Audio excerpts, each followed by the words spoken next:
number 005245 of 2025. My lady, Mr. Voss and I appear for the first and second respondents, or the applicants in the interlocutory, and that's the President and the government. Thank you, Mr. Brandish. May it please your ladyship. I appear on behalf of the applicants in the main matter, the respondents in this stay application, together with my learned friends Mr. Barney, Mr. Sandiwa, and Ms. Bright. Thank you, Mr. My lady, you're faced with an application which is an interlocutory application for either a postponement and a stay of the main application, which is brought. In these circumstances. Doesn't matter, my lady, we'll call it the stay. So the application which my lady has to decide is whether to stay the main application, where what the applicants are doing is pursuing prayers 1, 2 and 3 in the main application, is to stay that application, that pursuit, until a commission of inquiry appointed by the President has completed its work and has produced an outcome. We start, my lady, with the notice of motion, because what that will illustrate, or it will start to illustrate why the President and the government seek a stay. So, my lady turns to paragraph, or prayer 1 of the notice of motion. Yes. My lady will see that the first prayer is a prayer declaring the conduct of the respondents in unlawfully refraining and or obstructing the investigation and or prosecution of Apartheid-Era cases referred by the TRC to the NPA, or to otherwise unlawfully abandon or undermine such cases to be, and then what follows is a series of unlawful findings which the court is required to make. Declaratory relief. I beg your pardon, my lady? Declaratory relief. Well, strictly speaking, it's not declaratory relief. Actually, what they seek, because declaratory relief is relief where you ask the court to declare your right. Here, they're not asking the court to declare a right. What they're asking the court is to find that conduct by the respondents was unlawful. That's really what they're asking the court to find. So they frame it as a declaratory, but in truth, it is an application for an order of unlawfulness. Now, that's paragraph 1, prayer 1. Prayer 6 of the notice of motion is to direct the President. Has this prayer been settled or not in its entirety? I beg your pardon, my lady? Has this prayer been settled? Yes, it has. So, but it has been settled. A commission has been established. My lady will see from in fact, the promulgation was attached to the papers. Judge Khampepe is the judge who is in charge of the commission. She has 2 assessors. So that's, and I don't know this, but I was informed by Mr. Chaskelson's junior on the train here this morning that on the 1st of this month there was a notice put out by Judge Khampepe in which she set out what the progress will be over the next month. I think she's just started work on it. So it's settled. There is a commission. The reason I refer to why we refer to 6, which is the prayer for a commission, is because you will see that what the applicants want the commission to do is to inquire into whether, why, and to what extent, and by whom efforts or attempts were made to influence or pressure members of the NPA and or the SAPS to stop investigating and or prosecuting TRC cases, and whether any members of the NPA or the SAPS improperly colluded, and so forth. In other words, what they require the commission to do is to make a finding of unlawful conduct. That's actually what they ask the Commission to do. So we say, looking just at the notice of motion, you will see that what they seek in paragraph 6 is for the Commission to make findings of unlawful conduct, and that is what they are asking the court to do in paragraph or prayer 1 of the notice of motion. Those inquiries would be factual Yes. and then the legal consequences. Well, in the recommendations, the inquiry before the court would also be factual, and then the court would be required to draw conclusions and make findings of fact and law. And that's what the court will be required to do. So, my lady, so much for the notice of motion, and we say that already tells you why a stay is appropriate. But then, my lady, if one goes to and here I want to ask we're going to refer, my lady, to the finding affidavit in the main application, and there the submissions we make are these, and we'll take my lady there in a moment. The first relates to the TRC Commissioner's call for a Commission of Inquiry, and the second relates to the call by the Families and Civil Society for a Commission of Inquiry. And what we say is, if my lady, in summary, my lady goes there, and we'll take her there in a moment, then what my lady will find is that the reason for the Commission of Inquiry is because the facts are as yet unknown. So let's take my lady to the finding affidavit on the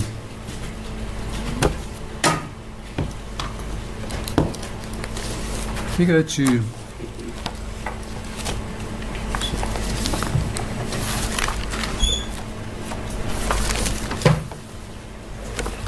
paragraph 495 of the founding affidavit. 415. 495. Where do I find that? That's it. I'll tell my lady in a moment. That is at, but it starts a bit before that. It's case line 001-205. Thank you. Yes. So the first is what the commissioners did in their letter, which is at FA 74, and FA 74, my lady, is 74, 75. 74. So FA 74 is 001-887, and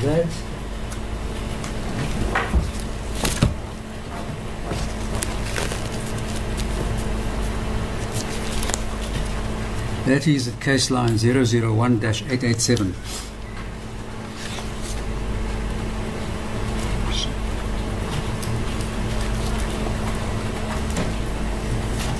So recall, my lady, that this is a 2021 call by former TRC commissioners for a Commission of Inquiry, and at 001-888, at the foot of the page, under the heading "The Need for a Commission of Inquiry," what the commissioners say is this: while some evidence has been uncovered in the Nkadi Meng and Rodriguez matters, the reasons behind the suppression of the cases are not known, and the sources of such interference remains opaque. It is not known if arrangements and agreements were struck with individuals and entities outside government. The full means by which the will of outsiders was imposed on the NPA and the SAPs is yet to be exposed. It is not known how institutions with firm constitutional and statutory obligations to uphold justice so easily abandoned their legal duties in respect of the TRC cases. In a nutshell, the TRC commissioners say a commission is necessary because we don't know the facts. And whatever we know is so opaque that we need a proper inquiry. That's what they say. Now, what they then do, I referred my lady to the founding affidavit. In the founding affidavit, what the commissioners did was they proposed terms of reference. And if our lady goes to 001-205, those are set out in the founding affidavit, paragraph 495. And what the applicants say is the commissioners attached to the letter which I read out to my lady, draft terms of reference for the proposed commission. The proposed terms included the following suggested issues to be probed. And then they set out what, in fact, my lady will find out broadly is in the terms of reference of the Commission of Inquiry. But they ask whether and to what extent and by whom efforts or attempts were made through any form of persuasion or inducement for any purpose, advantage or gain of whatever nature to influence or pressure members of the NPA and or the SAPS to refrain or stop investigating and or prosecuting Apartheid-Era cases referred by the TRC to the NPA or to abandon or undermine such cases. And then identify the role played in the alleged interference by any person within or outside government, including any current or former members of the National Executive, office bearers, and so it goes on. And the point about these terms of reference, my lady, is what they do is they display that what the commissioners were and are concerned about is that our society, through a commission of inquiry, will get to the bottom, to the truth of why it is that the TRC cases were not prosecuted and or investigated or not moved along and so on. So that's what they, that's primarily what they're concerned with. That, my lady, so that reason for the inquiry is echoed by the families, and at finding affidavit paragraph 510, and this is at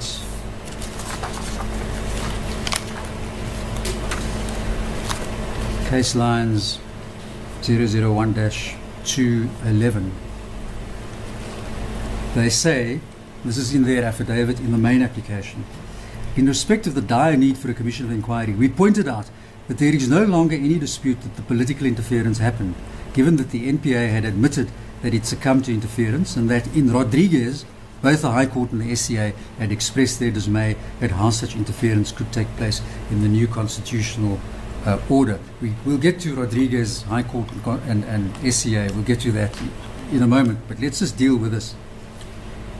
They then say, this is the applicants, we noted that, and then they repeat what the commissioners say, which I've just read out to my lady at paragraph 4, was it 95 or whatever it is. So while some evidence has been uncovered in the Nkadi Meng and Rodriguez matters, the reasons behind the suppression are not known. My lady will recall that Nkadi Meng was primarily concerned with, I think one was the prosecution, the policy, and two was an application to direct the NPA to prosecute.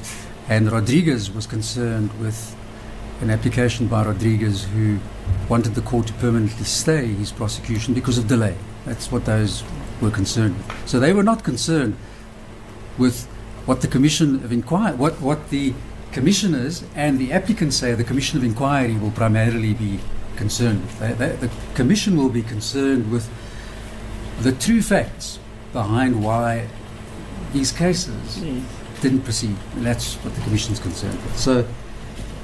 So that's what they say. That's the reason, my lady, they give for why the Commission is necessary. Then when we go to what they say about, in the founding affidavit, about unlawfulness.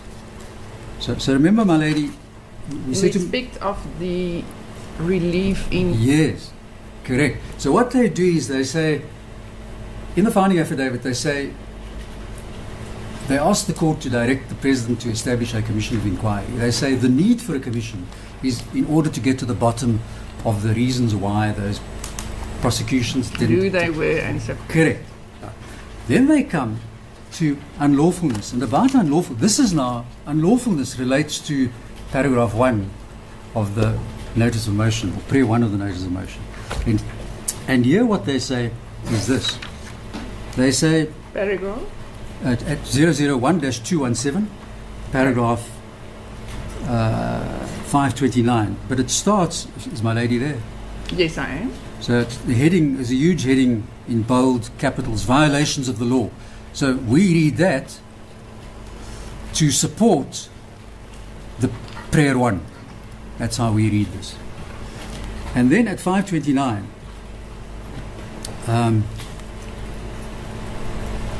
the applicants say, those who imposed their will on the NPA and the SAPs to stop or undermine the TRC cases from proceeding, as well as those within those organizations who acquiesced to those demands, violated multiple constitutional and statutory provisions. Now note, my lady, there's no identification of any persons here. It's simply, there are people who did this, and they who did that are guilty of these violations. Then they go on, my lady, to say, at paragraph 530, every constitution, this is 001-219. I do everything. Every constitutional and statutory duty and obligation mentioned above was violated by those who imposed their will on the NPA, as well as the NPA leadership and its senior staff members involved in the abandoning of the TRC cases. Although the NPA enjoyed exclusive authority to institute criminal proceedings on its own version, it allowed others to impose their will on the authority to stop prosecutions that otherwise would have been pursued. And again, there's no identification of who these people are when they make their submissions in support of prayer 1. So 531, 001 220, I think it is. 531. In allowing others to effectively take their decisions, the responsible members of the NPA failed to act impartially, and so forth. And 532. The NPA and its responsible officials permitted other organs of state, alternatively members or employees of organs of state, and or other persons to improperly interfere or obstruct their authority. This, my lady, is precisely the opacity that the Commission said there was, despite what happened in Nkadi Meng and Rodriguez. This is the opacity it complains of, and this is why it says we need a Commission to get to the bottom of the true facts, because things are so opaque, we don't know what the true facts are. I could stop there, as I did say to my learned friends Junior this morning. I'm going to be very short. I could stop there and say to my lady, well, that's precisely why Well, let's just we say that. examine the legal principle. Yes, The applicants are dominus litis. yes. If the applicants want to proceed with their case in this court, notwithstanding the Commission of Inquiry, but if I understand the applicants in this matter's submissions correctly, I should not allow that because there aren't any facts that they could rely on. Well, isn't it then that the applicants will really not succeed? No, but my lady, so remember, my lady, the court is, so we refer to the, at 010-7, we refer to, if it's a postponement, well, then it's the interest of justice. And if my lady orders a stay, so there's no real difference. They both require the interest of justice. But then what is relevant to a stay is that real and substantial justice must be done. Now, a court can't close its eyes to, it wouldn't be doing real and substantial justice to what is obviously what has been an intractable problem over many decades, the prosecution of TRC cases, which the society as a whole wants to get to the bottom of. Now, I appreciate that. We're closing That our... is- Yes. No, I know that, because that's where there's a Commission of Inquiry. Yes. It's a separate process. My question is somewhat different. We are now in this court, and is it for the first and second applicant to describe or to tell the applicants how they must conduct the case that they brought to this court? No, except that the President and the government seek a stay, and all they have to do No, but is... exactly, the President and the government telling the applicants, you are not going to proceed with this case. Isn't that what the stay is? No, they asked my lady to stay the main application because they say not to stay it would not amount to real and substantial justice. It would Why be not? Because what affidavits? I mean, what affidavits are the government going to file? I mean, the government could take a really, and the president, they could take a really a sort of excessive procedural approach and say, well, you haven't made out a case here. We don't know what the true facts are. In fact, your own affidavits say the true facts are to be determined. But, well, of course it could do that, but that's not the right approach for this government and the president to take. What they've got to do is they ultimately want, should it get to court, they want the court to do justice, real justice. I mean, they don't want the court to kind of have to deal with a kind of technicality and a procedural, sort of procedural point, which is where we kind of argue, well, do you really make out your case here? And in fact, the problem that we have as government and the president is we can't file affidavits to this because we don't. I mean, what are you saying? I mean, who are these people? So we need to investigate the allegations. We need to go and find the people whom you say were responsible for this. And my lady, we take it that they do, as I'll take my lady to the case law in a moment. Well, not the case law. I'll take my lady to Rodriguez in a moment. It's true that when it comes to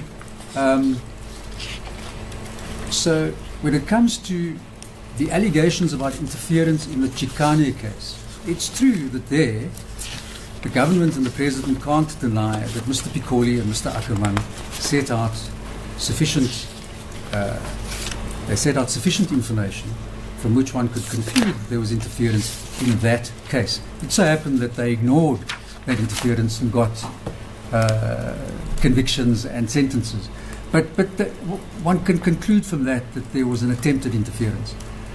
In Nkari Meng, the most one could say is that the family in the Timol case showed that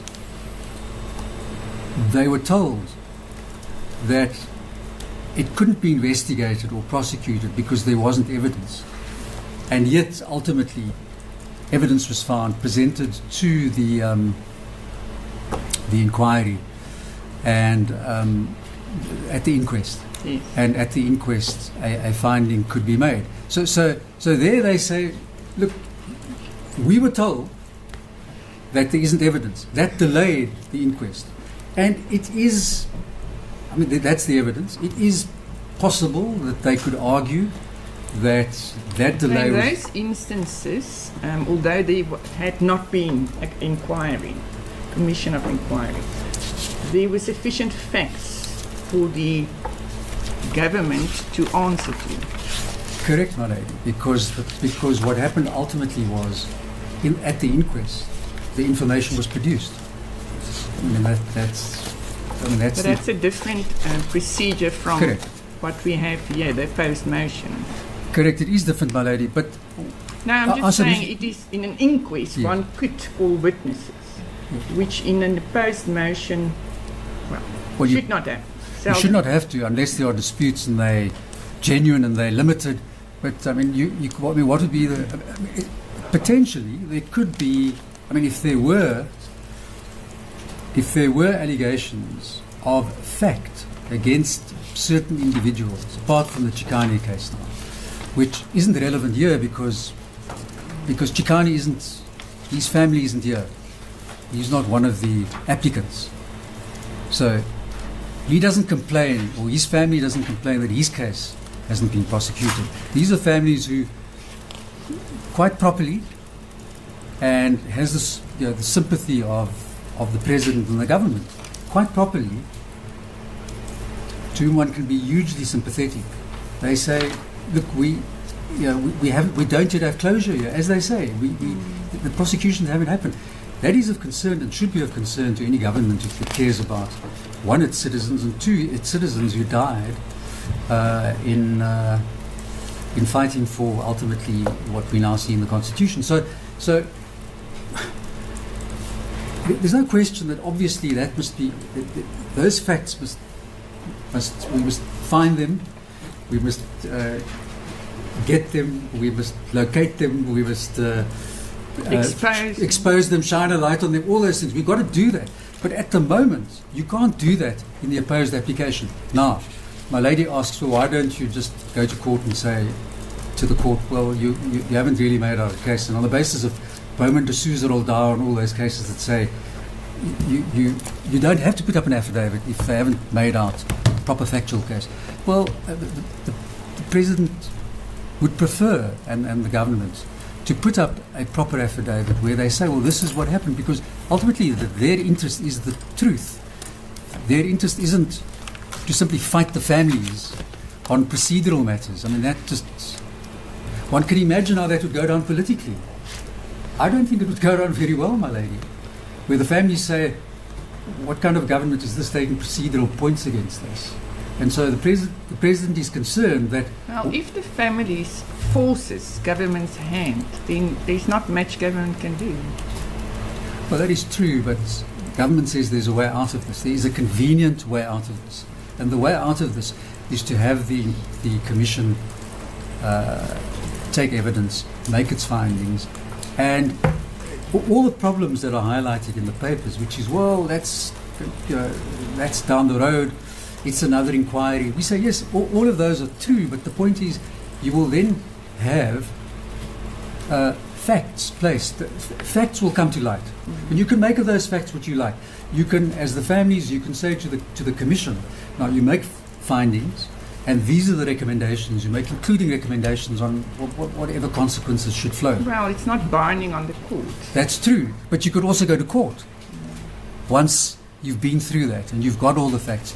In fact, even before the Commission has completed its work, you might decide, well, now you do want to go back, and you might have a case for successfully opposing a stay at that point, because you say, well, these are the facts in our cases. So forget about the Commission's work, which goes way beyond the families. So it traverses all the cases, it traverses all people potentially with a complaint about a TRC case. These applicants, if they dig out information in that inquiry that involves them, well, I suppose they could then say, well, we're going to supplement our affidavits in the main application, and yes, you can come and apply for a stay, but we say you don't have to stay this, because that can take its course, but we now do have facts, and we now want to ask the court to make a finding on these facts, and we seek whatever the relief is they seek, consequential constitutional damages and so on. So my lady, the answer to my lady's question is, we submit that it doesn't do justice to simply to say to the President and the government, well, argue that they haven't made out a case, because the President and the government are concerned that that isn't the right way of going about getting to the truth. Then, my lady, just lastly, because I do think that my lady's gotten the drift of our argument, and I'm not going to Belabor. No, I'm not going to belabor or bore you, my lady, with my submissions, but I do just want to point this out. The Rodriguez case has become important, and it has become important because what's been said is that in the Rodriguez case, findings of interference were made. Now, let's find the bundle of authorities. Here they are. So,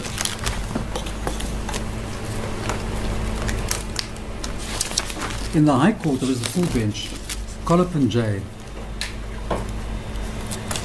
It's at page, so my lady, it's the bundle of authorities. 017. Yeah, 005-663. Oh, 005.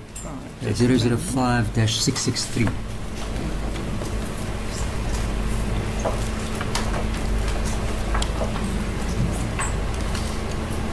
Yes, thank you. So what Colopin J, and I'm going to take you to the SCA judgment as well because it is in a similar vein. But Colopin J found at paragraph 57 of the judgment is this: whilst it is manifestly clear that the political interference materially affected the ability of the NPA to properly deal with the TRC cases, in that the resources that were necessary to conduct proper investigations were not forthcoming. The NPA cannot, as it seeks to do, portray itself purely as a victim of the political machinations of the time. Whatever form the political interference took, and remember at this stage, even Collipin-Jay doesn't know what it took. Whatever form it took, the NPA was enjoined in terms of its constitutional and legal responsibilities to act on behalf of society and protect the public interest. Collipin-Jay then goes on to say, paragraph 66, very much related to the above is the manner in which the NPA dealt with the disclosure of the acts of political interference in these proceedings.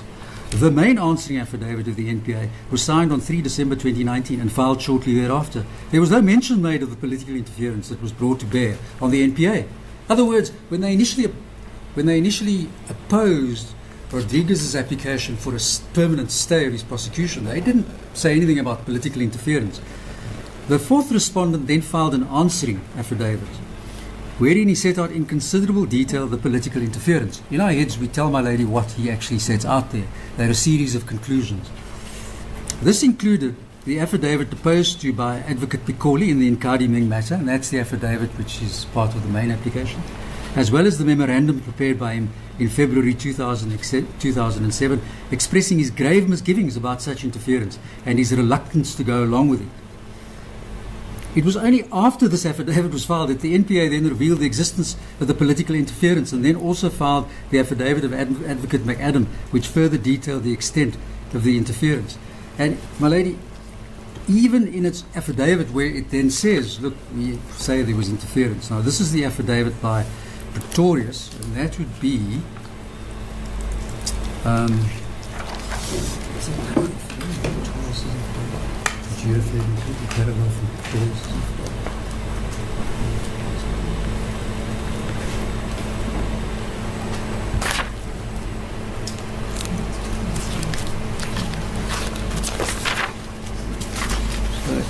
Pretorius' affidavit is at 001-725.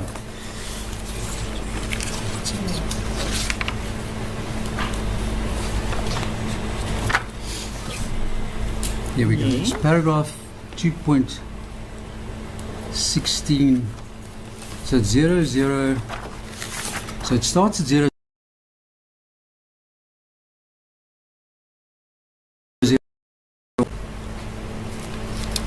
It starts at 2.16, where I'm not going to read all of it, but what Mr. Pretorius does here is he then deals with what preceded the delay in prosecutions. And he then says at 2.16.3, to the extent that the work of the Amnesty Task Team contributed to a delay, the blame for that does not find a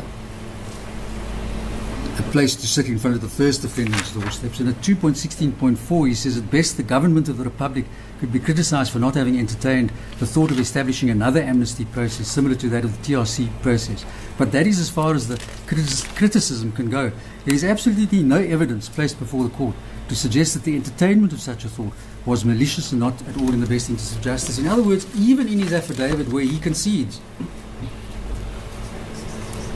And then, my lady, my junior says I must also refer you to 2.10, where he says, when regard is added to the nature of the crime, it should not be surprising that the government of the day may have taken steps to find a political solution to the political murders which were perpetrated. It is irrelevant as to what one calls these such steps. The fourth respondent calls them political interference with the NPA, and then he describes his position as follows. And then he then admits that, well, yes, insofar as he makes those conclusions, I admit those. So even in Pretorius' affidavit, we're not actually dealing with facts where this is the case. A member of the NPA says... It's conclusions. Yes, they're conclusions. But my lady, what you're really after is this. We had a file. And that file was virtually complete for the purposes of a prosecution. We put that file before whoever, it doesn't matter, Amnesty, interdisciplinary ministerial team, it doesn't matter, whatever. We put that file before them and we said, all we need is for an investigator to go out and find the following with us, because we have done our forensic investigation and there are these facts missing. And the NPA member says, at that point, X in the government said, you're not prosecuting this case. Put a stop to it, close the file, put it away. There's no such allegation, except in relation to Chikane. And that's what one expects. And of course, Pretorius is saying, well, yes, there were delays. We fought in the Amnesty Committee. We fought in the Interdisciplinary Committee. There were people who wanted us to take into account their recommendations before they prosecuted. Well, all of that took place. There were talks of another kind of amnesty, of pardons. All of that took place. But he says, well, you could call it political interference. It did delay the prosecutions. That's as far as he goes. So my lady, that's why the government says, and the president say, it is important for that commission of inquiry, because hopefully that is where people will be called who can do what I just suggested to my lady should be done, which is real hard facts about somebody somewhere in the state apparatus saying to a prosecutor, you cannot go ahead prosecuting in that file.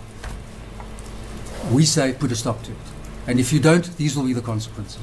There's no such evidence. So, my lady, that's How many families are before court? Oh, my lady, 40? they're quite a...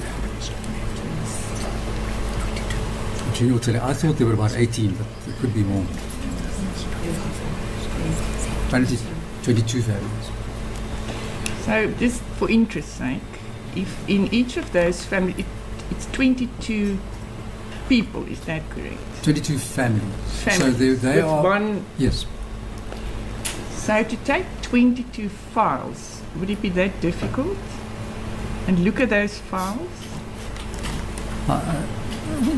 No, I don't think so. But where? So obviously at the commission that will happen. So at the commission, the families, again, quite correctly will say, can we look at not just your file you have currently, but the history of our files, going all the way back. That's what we want to look at. And we want to, having investigated that and asked people questions about that, we then want to ask the commission or the fact finder or the court ultimately to make findings of fact against somebody in government, and therefore government, on the ground that he or she interfered with the prosecution in the case of a family member.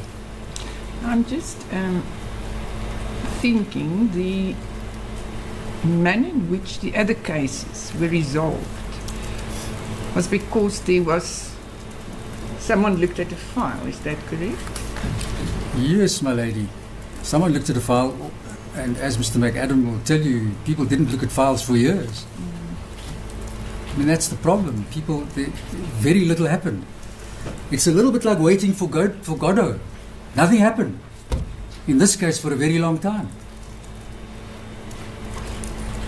So, just one last point I want to make. In the SCA case, in Rodriguez, what the SCA finds, so I've shown my lady what Colopin J finds. In the SCA case, the Dwaba J, who wrote the majority judgment, he finds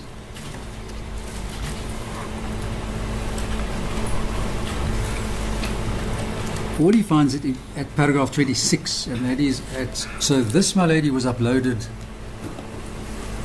after all the authorities were uploaded. This was not part of the original bundle.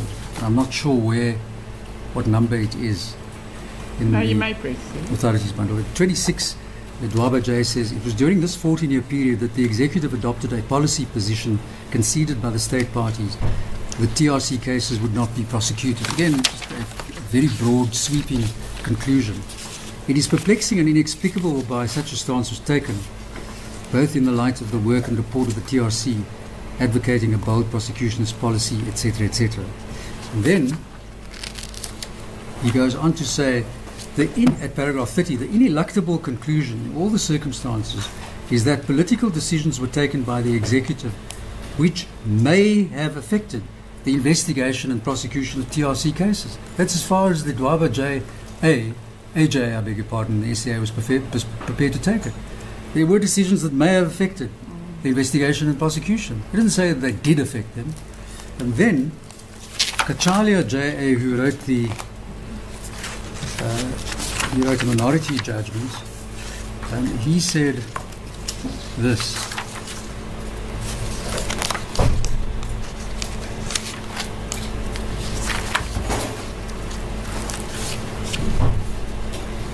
paragraph 52 of the judgment.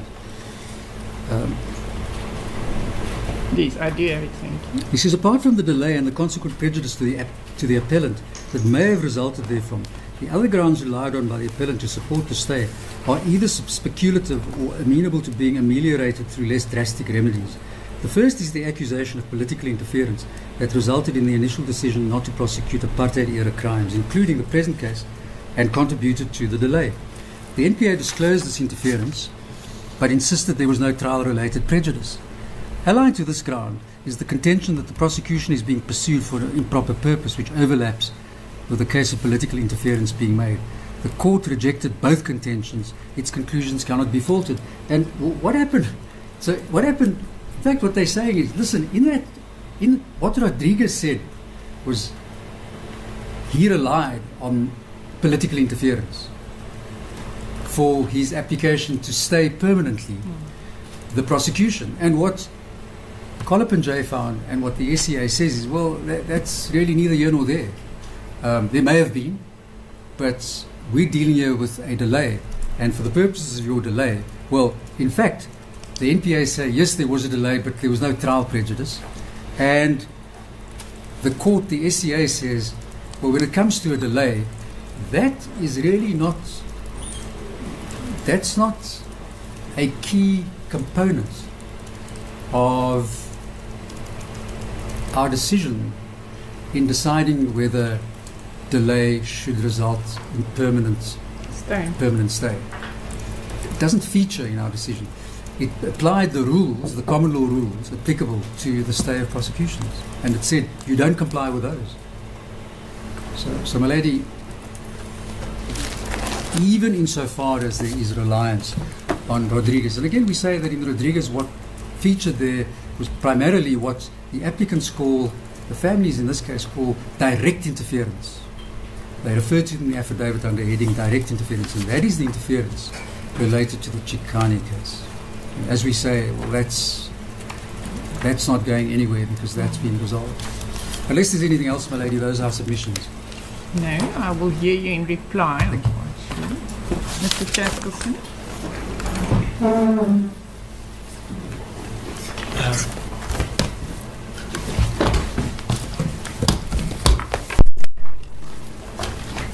Are you comfortable there, Mr. Chaskelson? Comfortable enough, my lady. Never comfortable in court. My lady, our learned friend has presented an argument that has a superficial common sense appeal. The basic proposition, if we understand it correctly, is that the President has appointed a commission of inquiry that will look at the same subject matter as this litigation. It will have tools to investigate the matters more deeply than this court. It will investigate thoroughly, and so our learned friend says common sense dictates that this court should not consider the applicant's application until the Commission has reported and made its recommendations. But with respect, my lady, on common sense, on closer inspection, this appeal to common sense breaks down. And it does so for three fundamental reasons. The first is a simple issue of fact. The applicants are seeking justice and recompense for crimes that were committed between 30 and 55 years ago. That's the period we're dealing with. The perpetrators of these crimes have either already died or are dying off at a rapid rate. If you committed a crime 55 years ago as an adult, by definition, you are at least 75 today. You're not going to be around much longer to face criminal prosecution. The applicants themselves are getting older and older. Many of their family members have already passed away, family members who were driving this process themselves. They don't have time to wait indefinitely for a commission of inquiry to report and for relief to be recommended and for the President to debate whether that relief should be implemented or not, and for all sorts of steps to take place thereafter, which may or may not provide them with that to which they are entitled. And the one thing to which they are entitled is their day in court. And after decades of waiting, we're not talking about months or years, we're talking about decades. They are entitled to that day in court while they are still alive. That really should be the beginning and end of the stay. But the problem of delay is compounded by the nature of Commission of Inquiry proceedings that the respondents invoke as a reason for the stay. Recent South African history shows that commissions of this nature tend to drag on and on and on. It is an extraordinarily optimistic proposition to put forward the idea that this commission will be able to do a thorough job on its investigation and report in 4 months' time, which is all that it has left of the original 6 months. Even if it could, commissions are not institutions which can ever make final determinations. At best, they can make recommendations which the President may or may not choose to implement. This President has already changed his mind dramatically about whether to oppose the litigation or not. He first said he wasn't going to oppose. Then he changed his mind. The administrations that preceded him are alleged to have been actively involved in the suppression of the investigations and prosecutions that the applicants complain about. The SCA has already found that there was political interference, or that there was a very real possibility of political interference. Just a moment. As long as you do not interfere, I am trying to follow. In this context, milady, the applicants are entitled to be a little skeptical as to how, when, and even whether the President would implement any recommendations that may emerge from this Commission of Inquiry in their interests. And even if the President were to adopt those recommendations, there's an entirely separate debate about whether it would be competent for the President simply to disburse public funds on the basis of a recommendation of a of a Commission of Inquiry. Our understanding of the legal position is that absent an order of court or an act of Parliament which would authorize payments of the sort that the applicants are seeking, the President can't just dip into the National Revenue Fund and start handing it out to people who he thinks are worthy beneficiaries. So for that purpose, the applicants will need to come back to court. Indeed. At the end of a commission to say, at best, well, now we've had the commission, there's been a recommendation of payment of constitutional damages. The President apparently accepts this. We now want you to order this as appropriate relief for violation of constitutional rights. But like a review application, this is not something that can be granted on an unopposed basis on where I stand up as counsel for the applicants and say the papers are in order, my lord, my lady. Well, that would be more in the line of a settlement. But even the settlement of this nature, a court would have to be satisfied was a legally competent settlement. And for that to happen, the court would have to investigate whether, in the light of the facts that are on the papers before it, constitutional damages was appropriate relief in this case. Well, the recent SCA judgment seems to differ, that once parties have settled a matter, the court may not interfere and go behind that. But, my lady, that is the general principle. But I mean, it goes to the nature of the jurisdiction of appropriate relief for constitutional violation. Is that a matter that parties can privately settle between themselves? Is it a matter that a court has to apply its mind to? It's not a normal civil. Yes. We're not saying that this is a cut and dried case, and certainly if there was a settlement, we'd be trying to persuade the court. The settlement's in order, your ladyship can grant the settlement. But there is a debate there, and for present purposes, one has to assume that it is at least a possibility that just like a court cannot review and set aside an administrative act by agreement, it has to inquire into the grounds Yes, for the setting aside. The same principle would apply to the exercise of its remedial jurisdiction under Section 38 of the Constitution. No, I hear you. It's a somewhat different remedy, and it's not a civil Indeed. matter with two private parties. Well, it is private parties, but it's not a simple remedy in relation to a common law statutory Yes. right where the answer is foretold if the right is established. On any scenario, my lady, the passage of time between the establishment of a commission and any ultimate action to address the applicant's needs is likely to be lengthy and one fraught with many uncertainties. And the applicants can't be expected to put their case on hold in the hope that the Commission will finalise its proceedings speedily. All of these uncertainties will be resolved. They will obtain what is due to them as a result of the state's fundamental betrayal of its constitutional obligation to prosecute the perpetrators of apartheid murders. And all of this will happen while they are still alive. And that is essentially what the President is asking in this case.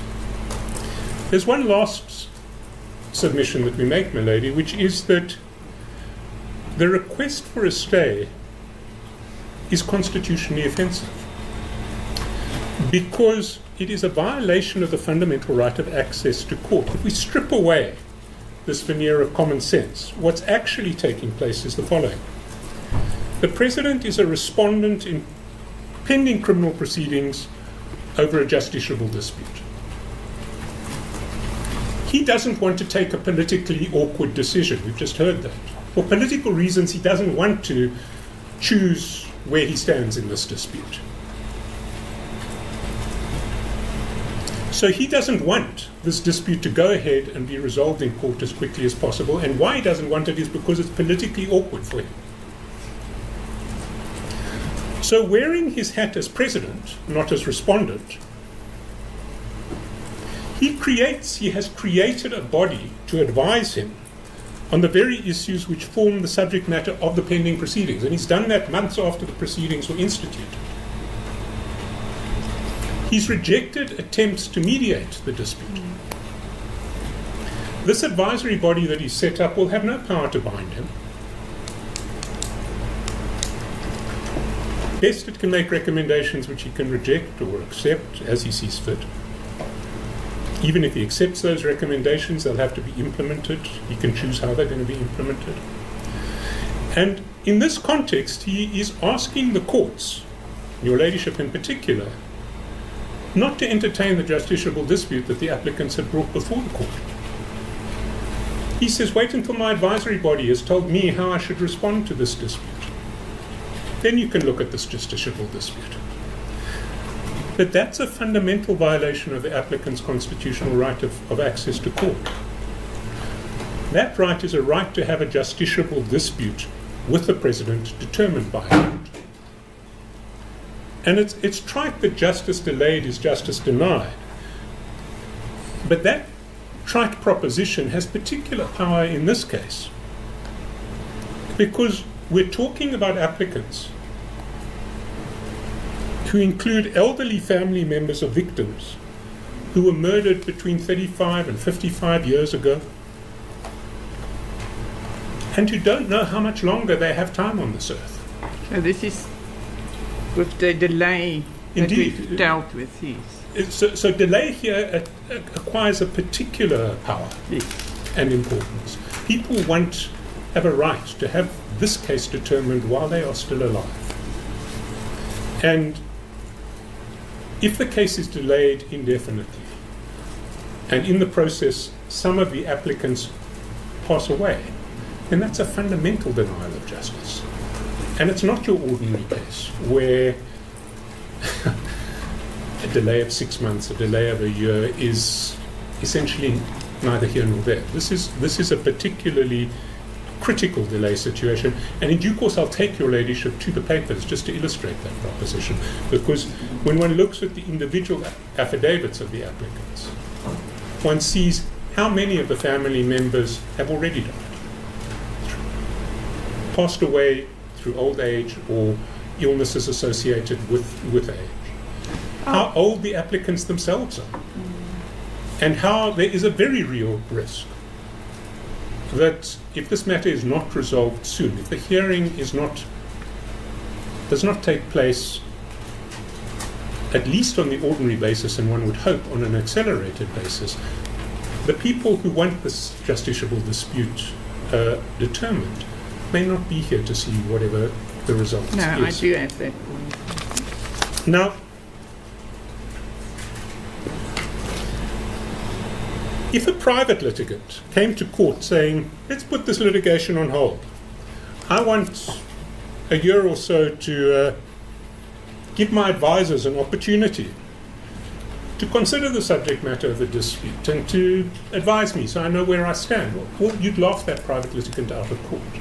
It's a preposterous suggestion coming from a private litigant. Now, the fact that it's the President who's advancing this proposition makes it worse, not better, because the President has constitutional obligations in relation to the fundamental right of access to the court. The President's constitutional duty is to promote, protect, and respect that right.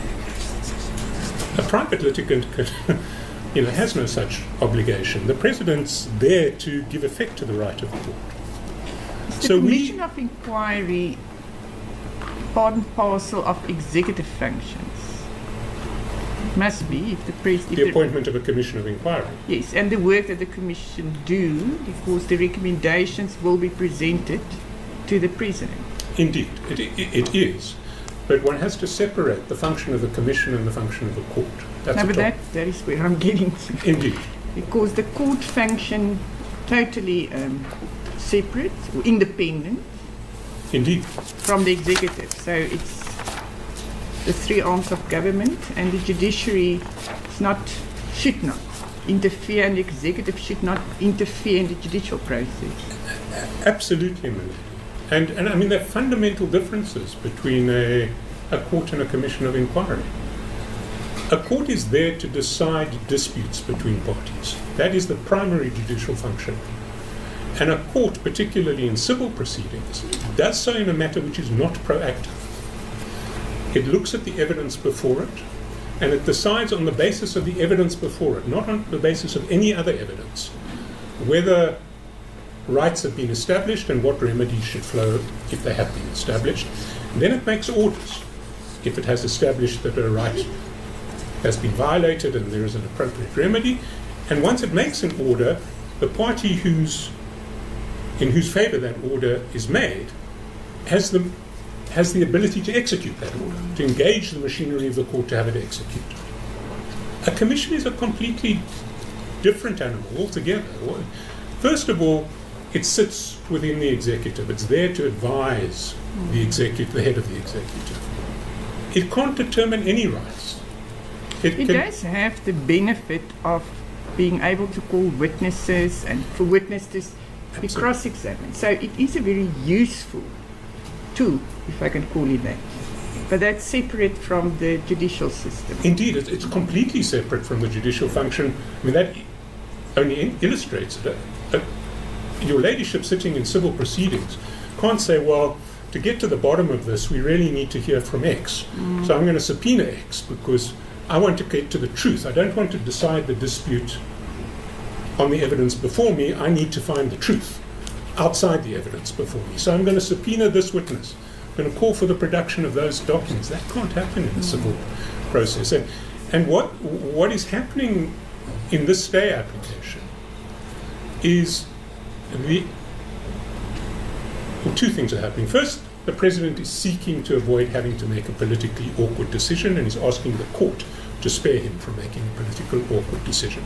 That's a fundamental, it's just fundamentally incompatible with the independence of the judiciary. The courts are not here to spare the President from making politically awkward decisions. That's really not the court's function. That is a violation of judicial independence to make that request. But in support of that request, the President is conflating the function of a court, which is to decide a dispute on the basis of the evidence that is brought before it, with the function of a commission, which is proactively to try to get to the bottom of everything, exercising inquisitorial powers, and attempting to get to the truth. Well, having discussed these issues, maybe one should just go one step back. What is the test for a stay?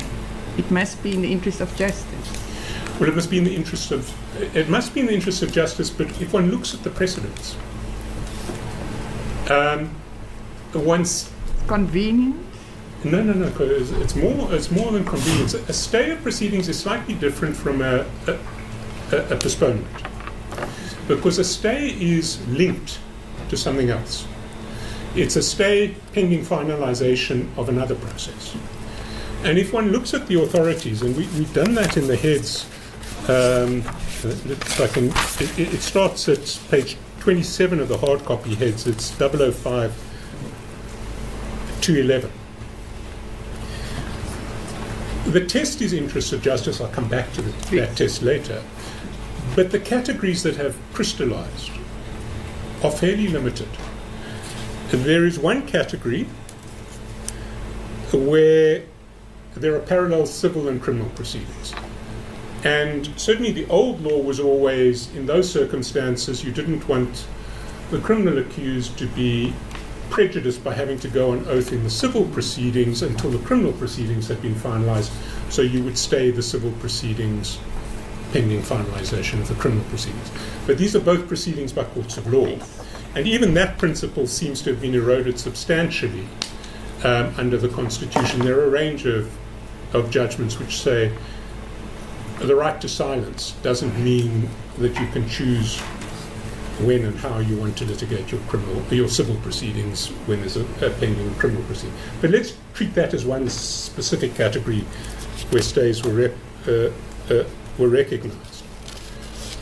There was another category recognized historically, that where a litigant had failed to satisfy a costs order in related proceedings, or then the proceedings that litigant wanted to institute against the same party would be stayed pending finalization of the costs order. That's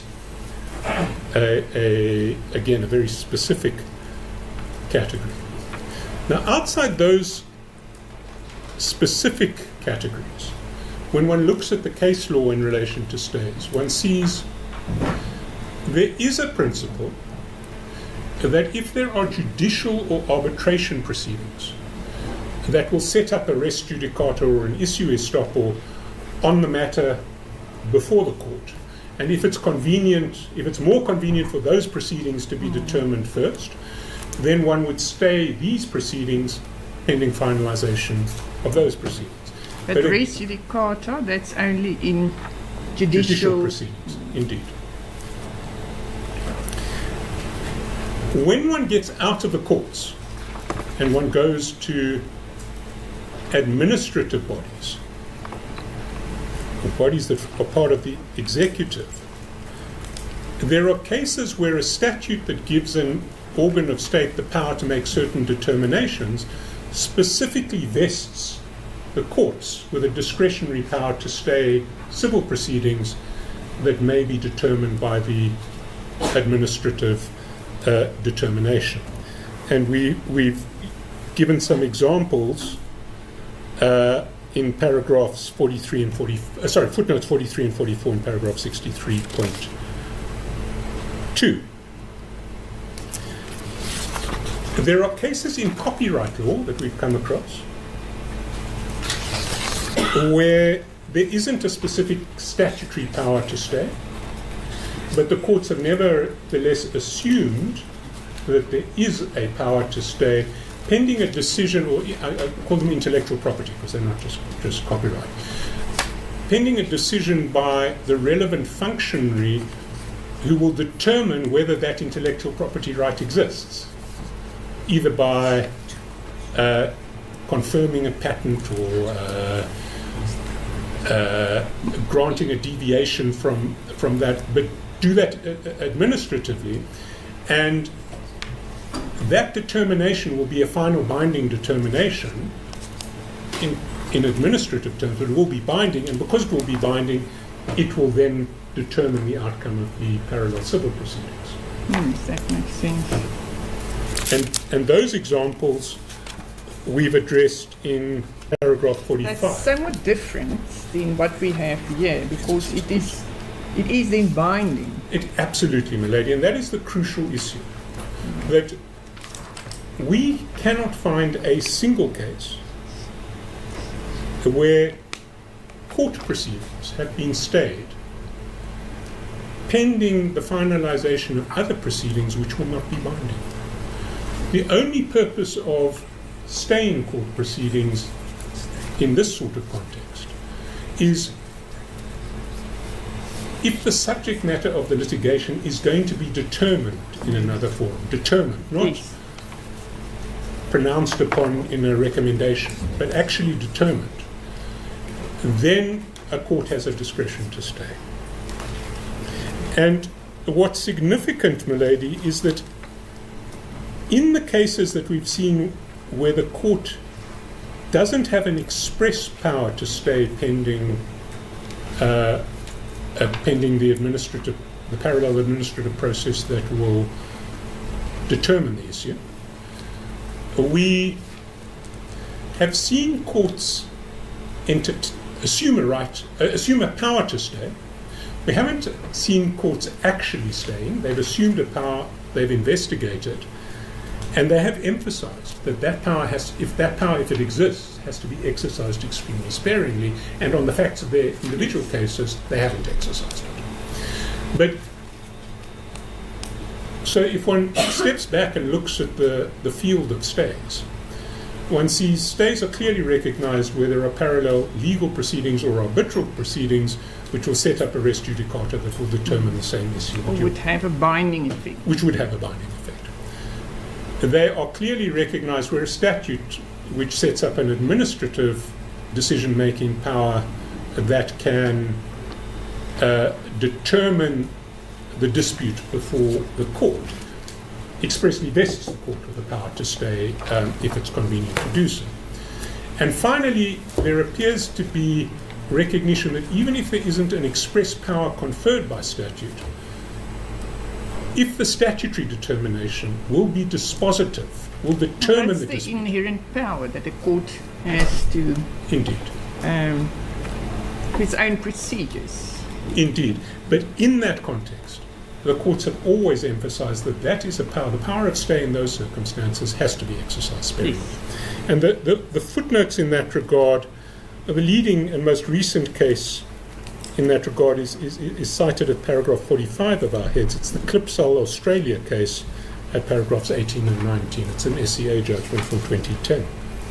What one sees nowhere is a power of stay being assumed, still less exercised, to allow a parallel process to take place within the executive which will not determine the dispute. It will at best result in a recommendation to the executive responding. Well, advice. Advice. What it boils down to. Indeed. Who may or may not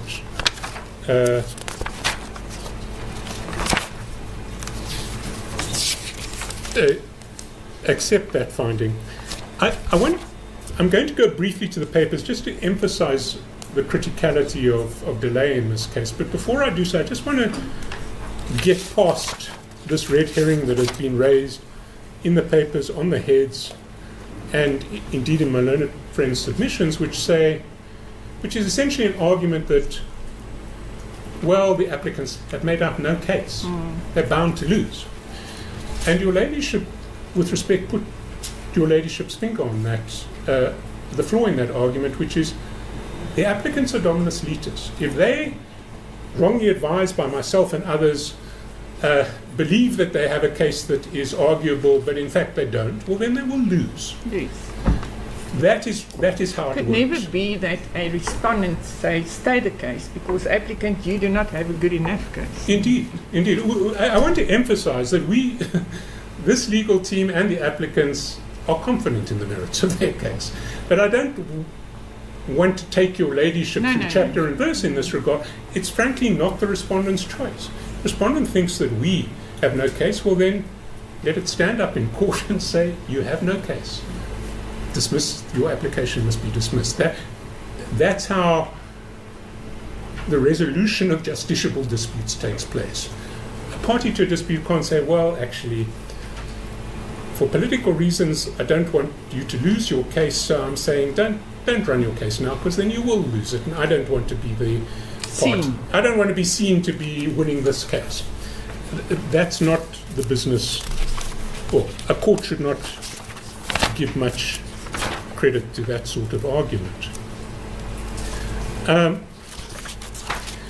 Milady, if I can briefly go to the papers, and I do want to spend some time here, even though the proposition is with respect self-evident, but I'd like to illustrate it with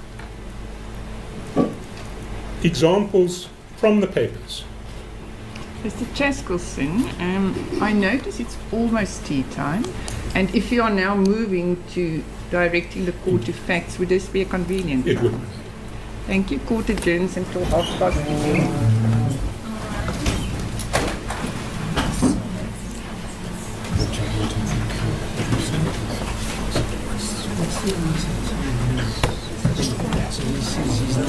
It wasn't but I actually just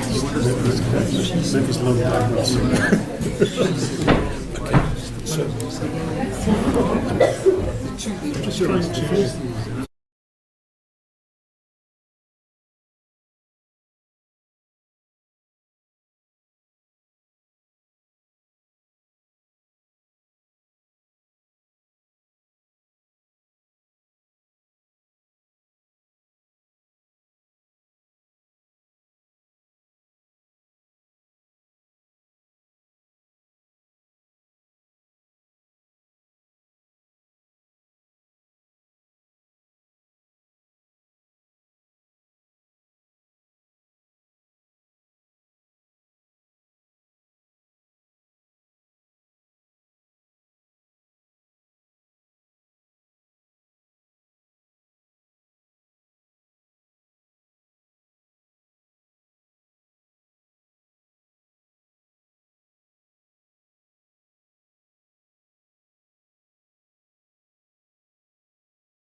legal team might have slightly different taking on there are no facts. Well, then why is there... Forgive me, my lady. Sorry, No, that was my point. I'm sorry, I jumped the gun a little bit. Well, why is there a need for a commission? I mean, that's the point. We know why they're asking for a commission, because we don't know the true facts here. And it doesn't help to say, well, there's been this long delay. Why couldn't they have investigated in all this time? There hasn't been an investigation. Well, there have been. In fact, the families say that they don't want internal inquiries. They make that quite clear. They don't want internal inquiries.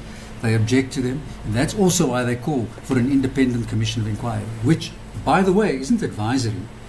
The findings of the commission are effective in administrative law. They stand until set aside. So the idea that what the commission will do is advise the president isn't correct at all. If my lady sits, as my lady could, as the chair of a commission of inquiry, she's not advising the government. You might have been appointed by the president, but you're exercising your powers, your investigative, your adjudicative powers, in the context of a commission of inquiry. So my lady... And that is akin then to administrative action. Yeah, correct. And what the applicant's Just a court... moment. Sorry, my lady.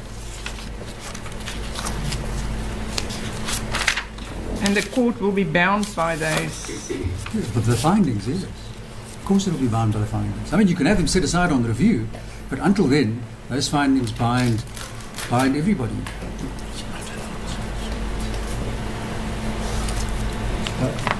Oh, I see. Oh, sorry. They bind the parties. Yes. No, I Yes, thought good. that made No, a big question mark. No, they bind the court parties. is not bound. It might bind the parties, but the court is not bound by that. Yes, but the decision stands until set aside. The findings, I beg your pardon, stand until set aside. So So in that sense, the court is bound. yes. The court, I mean, the courts don't... Courts set aside administrative decisions, but until they're set aside, well, everybody lives by them. I mean, you... No. Ouderkram. Yes. Correct. So my lady, the difficulty that the president and the government have is this. When you apply to court, and you seek both the commission to establish the true facts, and you also want a court to find unlawfulness and damages on facts that are still to be determined, then the president and the government say, well, you can't do that. You've got to stay the one so that the other can run its course, because we all agree that it's got to run its course. They talk about delays. They say themselves, that's the families in the papers, they say that this is very different to the state capture inquiry. This is a limited inquiry and it should take, they say, no longer than 6 months. So they themselves say, look, we don't anticipate that there should be a delay here. Oh, do delays happen? Yes, they do. It seems to me that if one have regard to the relief set out, the primary relief is the declaration of unlawfulness and then the constitutional damages. And then we only get the commission in press 6. Correct. So it seems to me that when this application was prepared and drafted, because what you want to achieve relief, one would set out pre 1 and so forth. And I took my lady through that. If my lady, which she will, look at particularly the founding affidavit in the main application, and my lady asks herself, why do they want a commission of inquiry? It's to establish the facts which are important for unlawfulness. That's the dilemma. So that's why we submit that my lady can exercise her inherent jurisdiction to stay. Now, what my lady was told was that the authorities are against us. We refer one of the decisions referred is the Mapanga decision, and it's in the bundle of authorities. And in that decision, the court wasn't dealing there. A stay didn't happen in the context of either an arbitration or another court proceeding. And in fact, in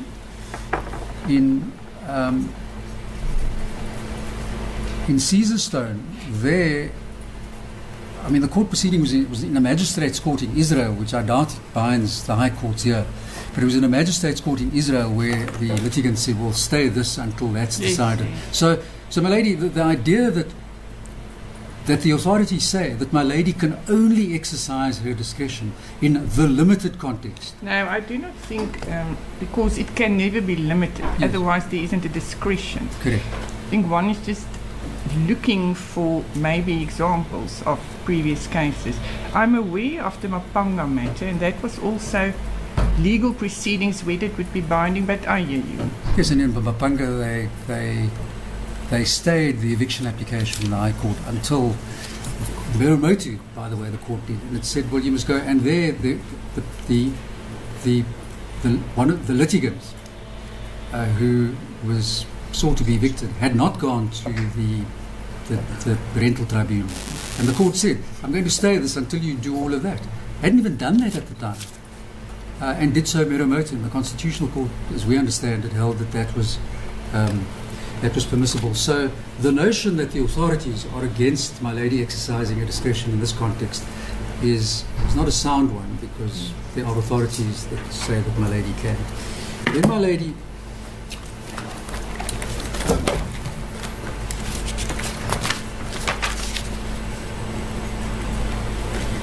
what we did not do was we did not remind my lady that we also seek reinstatement of those.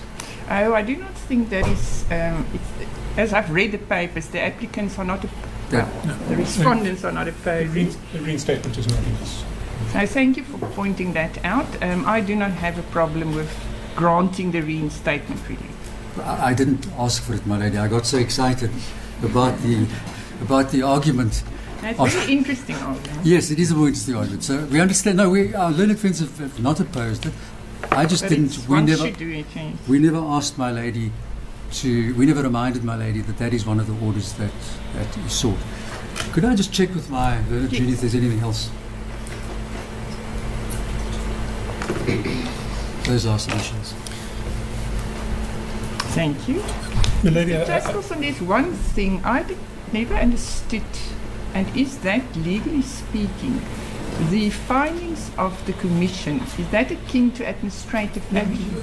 that is why I stood up. I was It's quite not. surprised. And it's quite clear that it's not, my lady. And with respect, the leading passage of the Constitutional Court, the most recent decision of the Constitutional Court in this regard, is cited at page 005-202 of our heads, paragraph 40.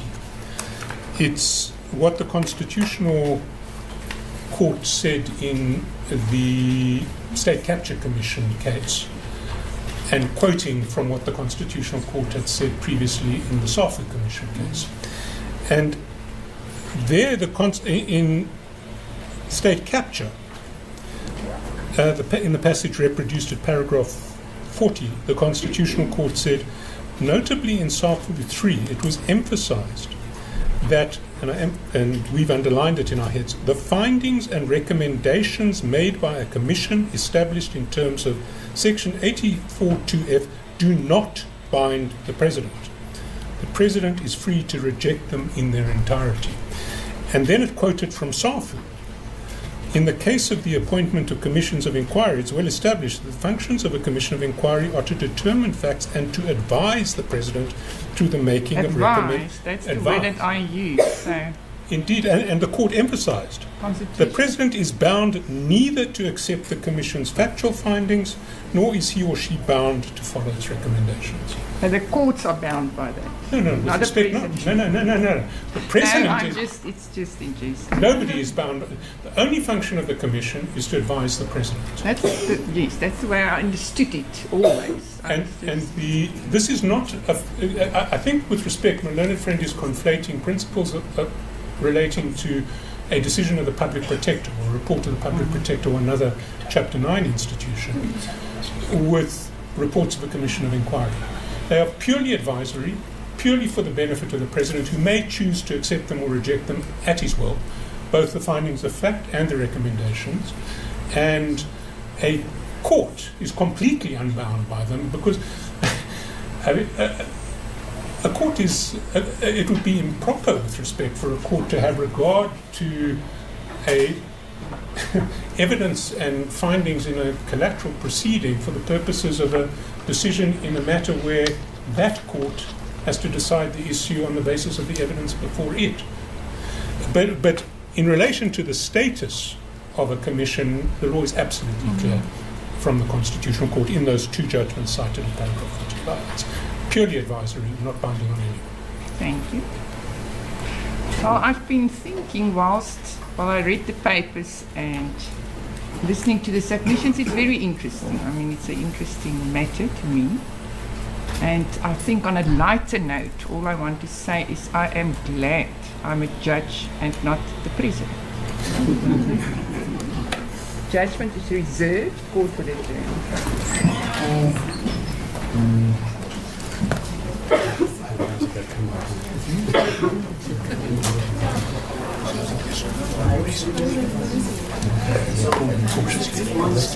Let's not hold our breath.